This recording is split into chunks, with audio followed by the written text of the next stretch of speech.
Working the night shift at the old office building wasn't my first choice, but it paid better than anything else I could find. The job was simple enough: clean the floors, empty the trash, and make sure everything was locked up before morning.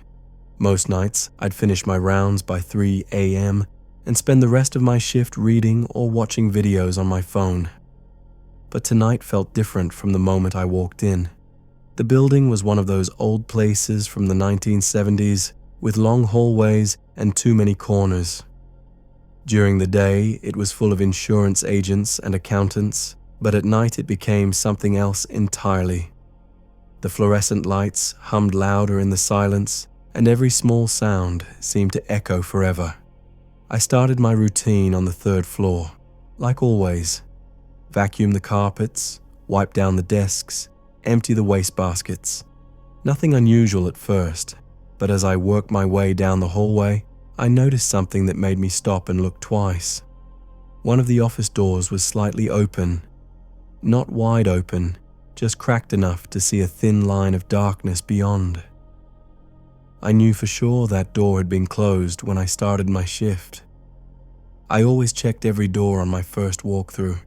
I pushed it open and flicked on the lights. Just a normal office, desk, computer, filing cabinet, nothing out of place. But the air felt colder than it should have been, and there was a strange smell, like old paper mixed with something I couldn't identify. I closed the door firmly and moved on, but I couldn't shake the feeling that something was watching me. It's hard to explain, but you know that sensation when someone's looking at you from behind. That's what it felt like, except there was nobody else in the building. The 2nd floor was worse. As I vacuumed the main hallway, I kept hearing sounds from the offices around me. Not loud sounds, just small noises, a chair creaking, papers rustling, the soft click of a keyboard. The kind of sounds you'd expect during a normal workday, but not at 2 a.m. in an empty building. I turned off the vacuum and stood still, listening. The sounds stopped immediately. Complete silence except for the hum of the lights and the distant rumble of traffic outside. I waited for almost a minute, then started vacuuming again. Within seconds, the office sounds returned. This time I didn't stop. I finished the hallway as quickly as I could, trying to ignore the persistent feeling that people were working in those dark offices all around me. People I couldn't see. The 1st floor was always the worst part of my shift, even on normal nights. The lobby was huge and poorly lit, with too many shadows and corners where anything could hide. But tonight, as I mopped the tile floor, I noticed something that made my hands shake. Wet footprints leading from the main entrance to the elevator. I stopped mopping and stared at them. They were definitely footprints. The clear outline of dress shoes, with a slight scuff mark on the left heel. But the building had been locked when I arrived, and I was the only one with keys. Nobody else should have been able to get in. I followed the prints to the elevator, where they stopped abruptly. The elevator buttons showed that it was currently on the 3rd floor, the same floor where I'd found that open door. My heart was beating so fast I could hear it in my ears. I took the stairs back up to the 3rd floor, moving as quietly as possible. The hallway was exactly as I'd left it, but that office door, the one that had been cracked open earlier, was now standing wide open. I approached it slowly, my cleaning cart squeaking softly on the carpet. The lights were off, but I could see a faint glow coming from inside the office. Not electric light, but something softer, like candlelight. I reached for the light switch and froze. There was someone sitting at the desk. A man in a dark suit hunched over a stack of papers. He was writing something, his pen moving steadily across the page. I couldn't see his face clearly, but his movements were too deliberate, too focused. He didn't look up when the light came on. "Excuse me," I said, my voice barely above a whisper. "The building is closed. You can't be here." He didn't respond. Didn't even pause in his writing. I stepped closer, and that's when I realized something was terribly wrong. The papers on his desk were blank. He was moving his pen across empty pages, but no words were appearing. "Sir?" I said again, louder this time. He stopped writing and slowly raised his head.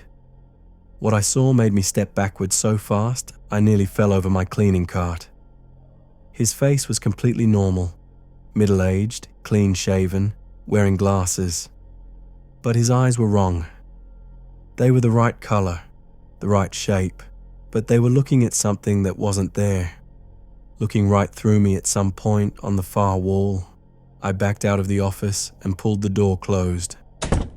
My hands were shaking so badly I could barely turn the handle. I stood in the hallway for a long moment, trying to convince myself that I'd imagined the whole thing. Stress from working nights maybe, or lack of sleep. But then I heard the sound of the pen again, scratching against paper coming from inside the closed office, the same steady rhythm as before. I finished my shift as quickly as possible, skipping half of my usual tasks. All I wanted was to get out of that building and go home. But as I was gathering my supplies to leave, I made one final discovery that I'll never forget. In the lobby, next to where the wet footprints had been, I found a business card on the floor. It was old and yellowed, with faded text that read, "Harold Mitchum, Senior Claims Adjuster."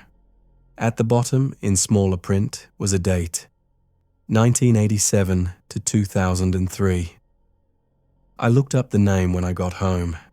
Harold Mitchum had worked in that building for 16 years before dying of a heart attack at his desk. He'd been found the next morning by the cleaning crew, slumped over a stack of claim forms he'd been working on. The newspaper article mentioned that he'd been known for staying late to finish his work, often working past midnight to meet deadlines. His colleagues said he was dedicated to his job, sometimes to an unhealthy degree. I don't know what I saw in that office, and I don't want to know. But I do know that I put in my resignation the next day. Let someone else deal with whatever Harold Mitchum is still trying to finish up there. Though I have to admit, part of me wonders if he's still sitting at that desk every night, writing on blank pages, trying to complete work that can never be finished. And I wonder if the next person who takes the night shift will hear the same sounds I did, or if they'll be brave enough to open that door and see what's really going on in there.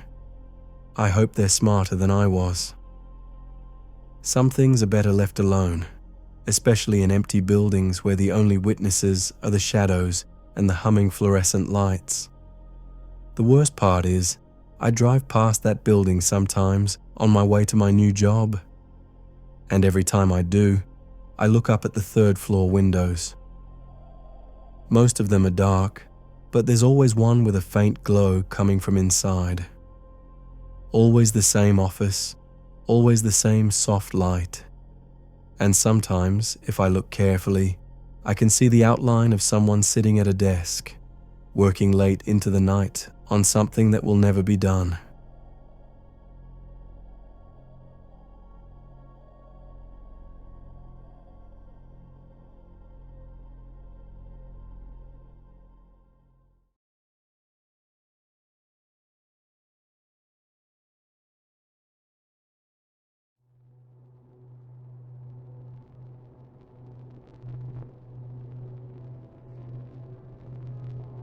I got the job at the warehouse because I needed money fast. My car had broken down, rent was due, and I couldn't afford to be picky about work. The pay was decent for what seemed like simple labor, moving boxes, organizing inventory, the usual stuff. The warehouse was huge, one of those places that goes on forever, with rows and rows of shelving reaching up to the ceiling. Most of the time, I worked with a crew of about 6 other people, but sometimes they'd ask me to stay late to finish up orders that needed to go out the next morning. I didn't mind the overtime. The extra money helped, and it was actually kind of peaceful working alone in the quiet building. At least, that's what I thought until I started noticing things. It began with the storage room at the back of the warehouse. Room 47, according to the faded number on the door. The room was always locked, and I'd been told it contained old records and equipment that wasn't used anymore. Nothing important, just stuff they kept around because throwing it away would cost money. But every time I walked past that door, I could swear I heard something moving inside. Not loud noises, just small sounds like boxes shifting or papers rustling. The kind of sounds you'd expect in a storage room, except nobody was supposed to be going in there. I mentioned it to my supervisor, Mike, during one of my regular shifts. He just shrugged and said the building was old, things settled, pipes creaked, normal stuff. But he said it in a way that made me think he didn't want to talk about it. The sounds got more frequent when I worked alone, always coming from room 47, always just quiet enough that I could almost convince myself I was imagining them. But they were there, regular as clockwork, every night around 11 p.m. One Thursday night, I was moving a pallet of boxes near the back of the warehouse when I heard something different. Instead of the usual rustling, there was a distinct tapping sound, like someone knocking on the door from the inside. I stopped what I was doing and listened. 3 taps, pause, 3 taps, pause, over and over in a steady rhythm. I stood there for maybe 5 minutes and the tapping never stopped. Never changed pace, never got louder or softer. I walked over to the door and pressed my ear against it. The tapping was definitely coming from inside the room. I tried the handle, but it was locked like always. I didn't have a key, and I wasn't about to go looking for one. Whatever was making that noise could wait until morning. But the next day, when I asked Mike about it, he told me something that made my skin crawl. Nobody had been in room 47 for over 3 years. The key had been lost, and they'd never bothered to get a new one made because there was nothing important in there anyway. "What's actually in the room?" I asked. Mike looked uncomfortable. "Just old stuff. Files from when the company first started, some broken equipment, nothing worth worrying about." But I was worried. If nobody had been in that room for 3 years, what was making all those sounds? I started paying closer attention during my night shifts, and what I discovered made everything worse. The sounds weren't random, they followed a pattern. Every night at 11 p.m., the rustling would start.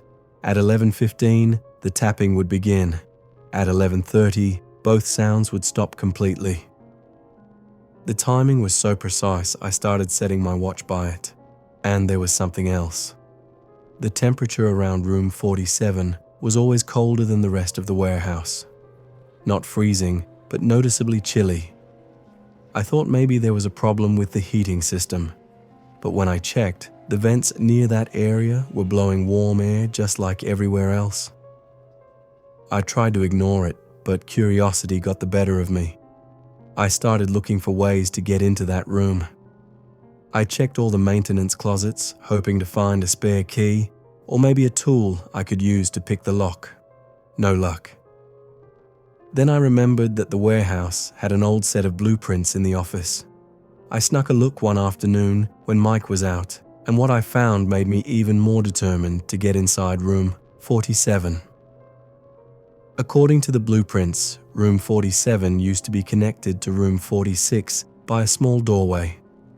The doorway had been sealed up years ago, but the wall between the rooms was just drywall, and room 46 was unlocked.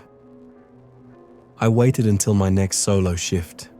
At 10:30 p.m., I gathered some tools from the maintenance area and went to room 46. It was full of old furniture and office supplies, nothing unusual. I found the spot where the doorway used to be and started carefully cutting through the drywall. It took me about 20 minutes to make a hole big enough to crawl through.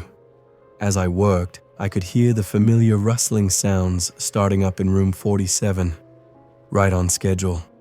I grabbed a flashlight and squeezed through the opening. The air on the other side was so cold I could see my breath. I clicked on the flashlight and looked around.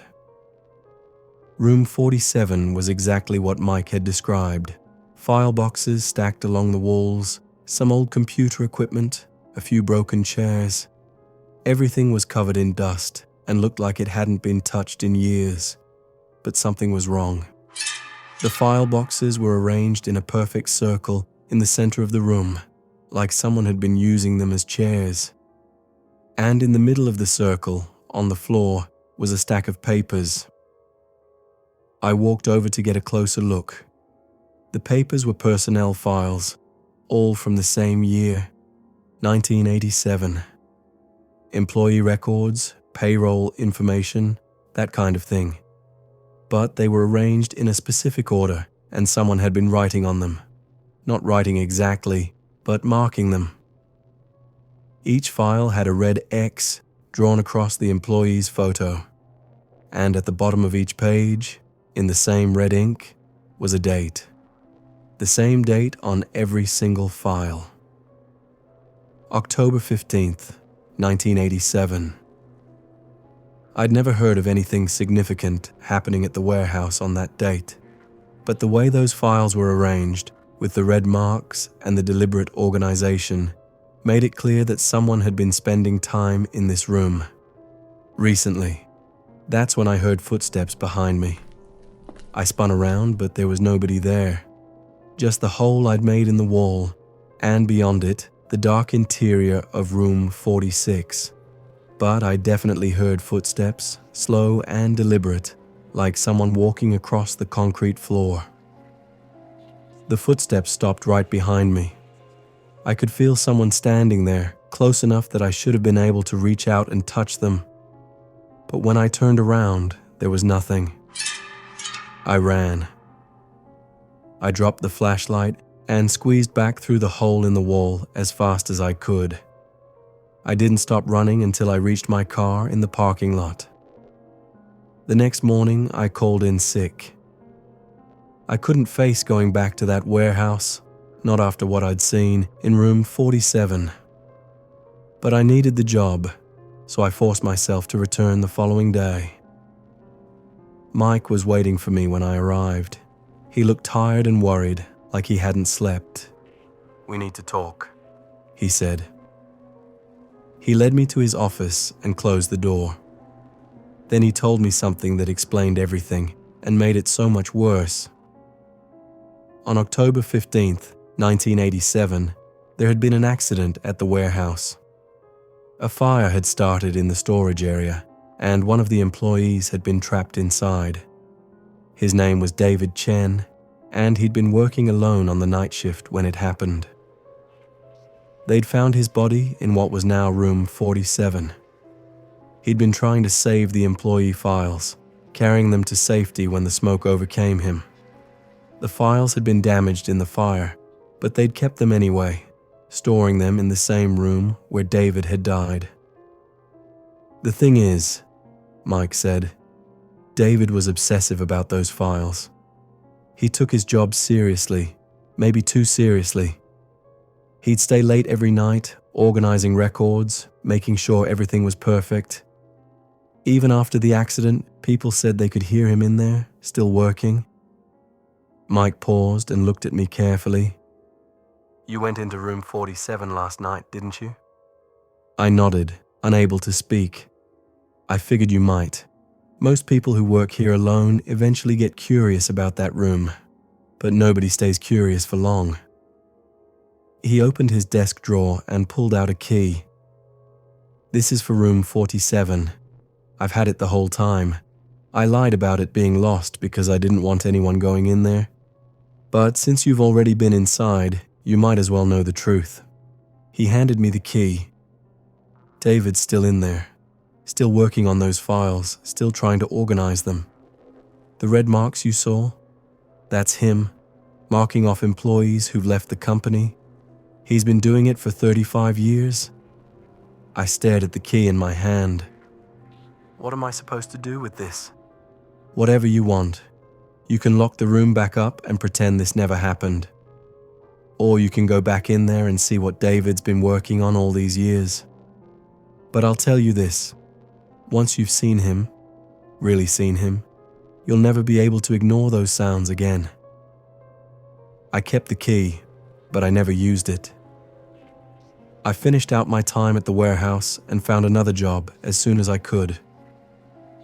But sometimes, late at night, I think about David Chen and those files he's still organizing. Still marking with that red ink, still working the night shift in room 47. And I wonder what would happen if someone went in there and told him his shift was over, that it was time to go home, but I don't think I'll ever be brave enough to find out.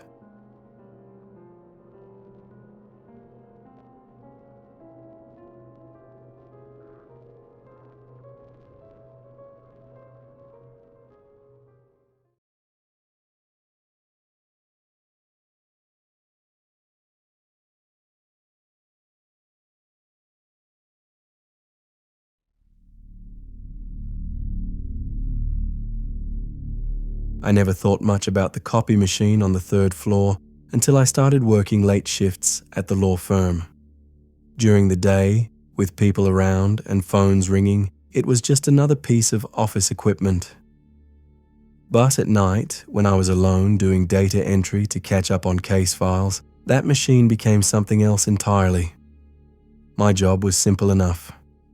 I'd come in after everyone left, usually around 7 p.m., and spend the next few hours typing up handwritten notes from the lawyers. The pay was decent for part-time work, and I liked the quiet. No interruptions, no small talk, just me and the computer screen. The copy machine sat in the corner of the main office area, about 20 feet from my desk. It was one of those big commercial units that could handle hundreds of pages at once. During my first few weeks, I barely noticed it, but then I started hearing it turn on by itself. Not every night, but maybe 2 or 3 times a week.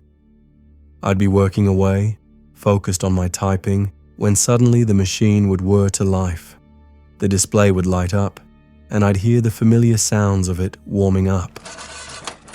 But nobody was using it. At first, I figured it was some kind of maintenance cycle. Maybe it ran diagnostics or cleaned itself automatically. I didn't think much about it until I realized it was always happening at the same time, 9:47 p.m. every single time.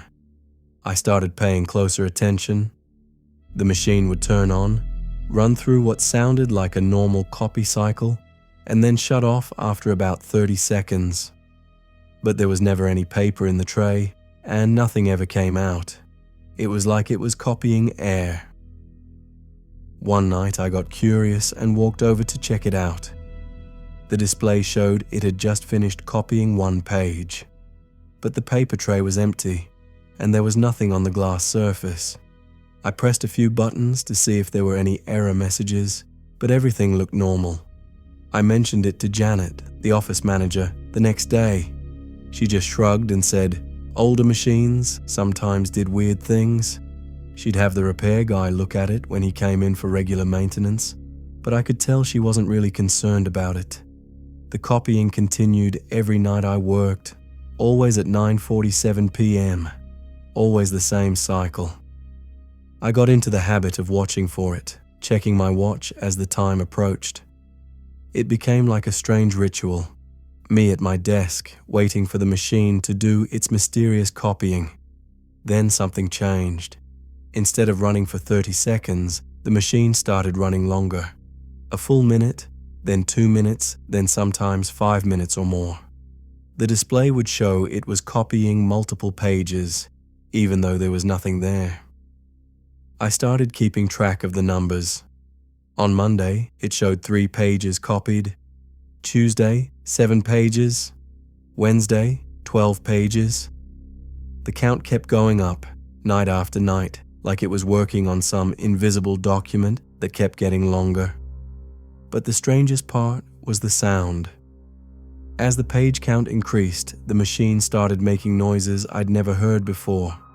Not the normal whirring and clicking, but something that sounded almost like voices. Very faint, like people talking in another room, but coming from inside the machine. I tried to convince myself it was just the motor running differently, or maybe sounds from the building's ventilation system. But the more I listened, the more it sounded like actual conversation. I couldn't make out words, but there was definitely a rhythm to it, like people having a discussion. One night, I decided to record it with my phone. I sat next to the machine as 9:47 p.m. approached, holding my phone ready. Right on time, the machine turned on and started its cycle. I recorded about 3 minutes of the sounds it made. When I played it back later, I could hear the voices much more clearly. It was definitely people talking, but the words were muffled and distorted. I tried adjusting the volume and playback speed, but I couldn't make out what they were saying. The next night, I brought a better recording app and got almost 10 minutes of audio. This time, when I played it back, I could pick out individual voices. At least 3 different people, maybe more, men and women, talking back and forth like they were in a meeting. I became obsessed with figuring out what they were saying. I must have listened to those recordings hundreds of times, trying to catch familiar words or phrases. Finally, I managed to make out a few fragments. The Henderson case. Need to file by Friday. Client won't be happy. They were talking about legal work, cases, deadlines, clients. The same kind of stuff I heard the lawyers discussing during the day. But who were these voices? And why were they coming from a copy machine at 9:47 p.m.? I started researching the history of the law firm. It had been in the same building for over 20 years, and I found some old newspaper articles about the partners and their cases.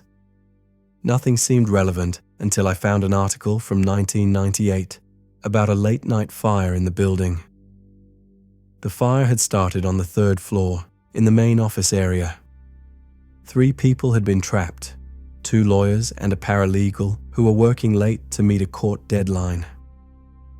They'd been found near the copy machine, apparently trying to make last-minute copies of important documents. Their names were David Henderson, Sarah Chen, and Michael Torres. The article mentioned they'd been working on a complex case that required filing hundreds of pages of documentation by the next morning. I read the article 3 times, my hands shaking. The Henderson case. That's what I'd heard in the recording. They were still working on it, still trying to meet that deadline, 25 years later. The next night, I got to the office early and waited by the copy machine. I had my phone ready to record again, but this time I wanted to try something different. When 9:47 p.m. came and the machine turned on, I spoke to it. "David, Sarah, Michael, can you hear me?" The machine paused. For just a second, the normal copying sounds stopped completely. Then they resumed, but different somehow. More agitated, more urgent. I tried again. "The Henderson case. Are you still working on the Henderson case?" This time, the voices became clearer. I could hear Sarah's voice, frustrated and worried. "We're running out of time. The filing deadline is tomorrow morning." Michael's voice joined in. The client documents are missing. We need to find them before we can finish the brief. And David, sounding tired and stressed. Keep copying. We have to get everything ready. I realized they didn't know they were dead.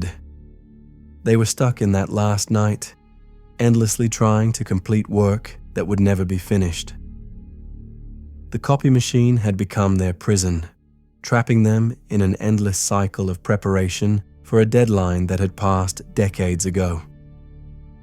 I started visiting the machine every night, talking to them, trying to understand what they needed.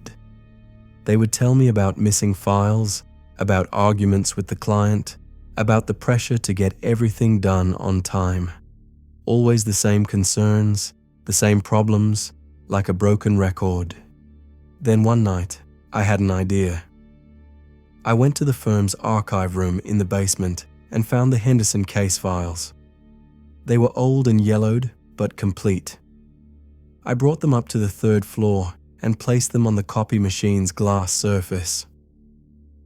When 9:47 p.m. came, I spoke to the machine again.